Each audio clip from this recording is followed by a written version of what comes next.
Just come home to a disaster. Rita Campbell is thankful she was not home when gunfire erupted at her trailer park Monday evening, and she could not believe what became of her home, or what or who she found inside. A guy shot a cop, and the guy come and run into my camper, and that's where his life ended. Campbell says her home's windows were busted out and bullet holes were in the trees outside. She says police were everywhere, and there was a dead man inside her home. Apparently got him when he hit the hall and the bedroom, because that's mainly where most of the blood is. Well, Campbell questions how she's going to clean up and repair her home. Parents at a nearby park are asking why the violence at the trailer park turned into a call of an active shooter there. When we finally did reach the dugout, there was actually, parents had put the children underneath the bench in the dugout, and they were laying on top of our kids, keeping them safe. Piece by piece, a house is coming apart. Very heartbreaking. So the people won't. There is hope, and this is not the end. Wilson Street residents watched as 5 feet from the Kentucky River filled their homes and devastated their dreams for the future.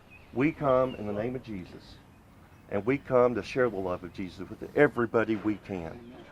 Volunteers from throughout Kentucky converged on the capital city to muck out homes. And in reality, Jennifer and her daughter Sabra lost everything they had. There were a few things that we were able to salvage for them, but it was almost total chaos inside their home. There's plenty of water to be treated in this lake, the source for parts of Laurel County and Livingston.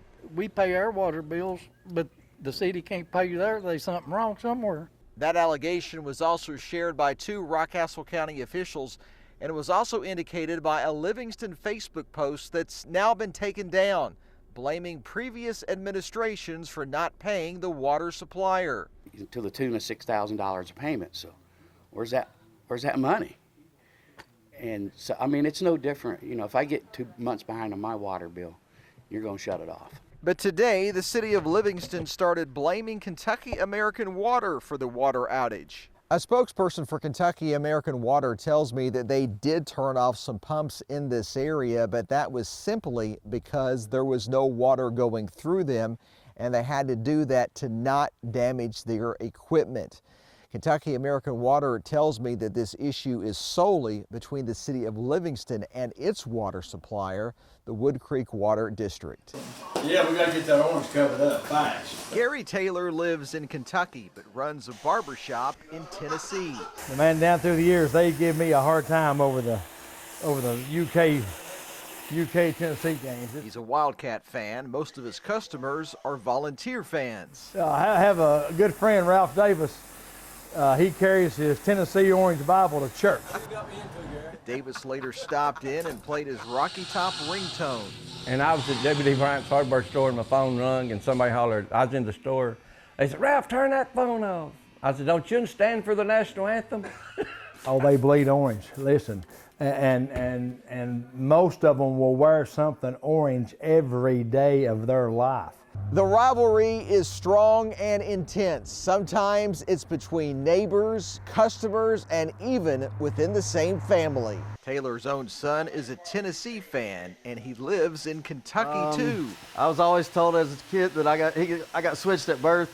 He picked up the wrong kid at the hospital. He's also a cousin, and when Tennessee beats Kentucky in anything, he wears his orange jacket to preach in. From adults to kids, the rivalry is as strong as ever. I mean, at school we argue about it all the time. It's just, it's kind of not that good, but it's kind of good at the same time. Everyone wants their team to win, and opinions are varied, but most agree on one thing. It'll be a good turnout for both teams, and should be an all-out war. Should be a really good ball game. In Jellicoe, Tennessee, Phil Pendleton, WKYT. Come on, girls. Boyd Coleman's cattle recognize his voice. Come on, girls. They come quickly as a dairy farm is a very routine operation. Yeah, we milk cows twice a day, 7 days a week here. There's no time for disruption. You have to love it to do it, and I guess there's one reason you don't see many young people doing it. But on April 3rd, his operation faced a major disruption when his barn was destroyed by high winds. But this barn actually was broken away, and it broke it in two and blew part of it out into the field. So we had live power lines down. There was a lot lost here, and Coleman says despite the expense and the time it's going to take to get things back to normal, he's thankful that it wasn't a lot worse. No animals were lost and nobody was hurt, but getting back to normal will take a lot of time and expense. Insurance paid very little. You know, there's 7 structures here, and it only took the one out, so we've had a lot of bad luck, but we had a lot of good luck too. You know, we could have lost all of them. It has been the talk of the small town of Columbia for most of the week. I think things have just been kind of brewing for the last 2 years.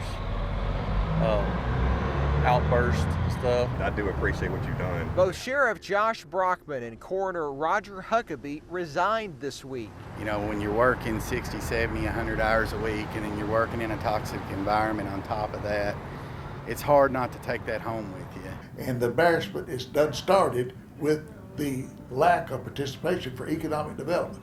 A lot of what happened this week took place after what was a very heated fiscal court meeting. Apparently there were a lot of disagreements aired out in the open in that meeting between the county judge executive and the sheriff and coroner.